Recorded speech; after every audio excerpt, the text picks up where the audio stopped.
मी उद्धव बाळासाहेब ठाकरे शिवसेनेच्या वतीनं माटणे आपले मणेरी मतदारसंघातून कोलधर पंचायत समितीमधून लढवत आहे.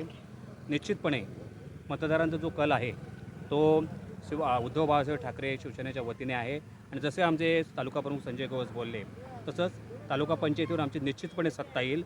आणि जिल्हा परिषदमध्ये सुद्धा तिन्ही उमेदवार आपण सक्षम दिलेले आहेत. तिथे सुद्धा आपलं चांगलं नेतृत्व आपल्याला बघायला मिळेल. एक वेगळा विकास कोलधर पंचायत समितीला बघायला मिळतं.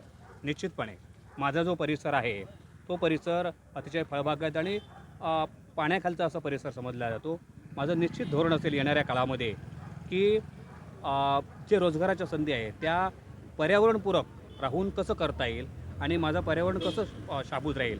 आपण मागच्याच इन्सिडेंटमध्ये बघितलं की कोलधरमध्ये एक मोठं आंदोलन केलं गेलं जे मायनिंगच्या विरोधात होतं. मागच्या 8 दिवसामध्ये दयानंद स्टॅलिनसुद्धा तिथे येऊन गेलेले आहेत. तर अशा कुठलीही विकृती आपल्या परिसरामध्ये येताना जे निसर्गाने आपल्याला भरभरून दिलेलं आहे, आपल्या निसर्गाचं वरदान आहे, ते तसंच शाबूत राहिलं पाहिजे. आपली इथली जी जैवविविधता आहे, निसर्गसंपन्न आपला परिसर आहे, तो टिकवण्यासाठी सुद्धा माझी या माध्यमातून सतत प्रयत्न राहते.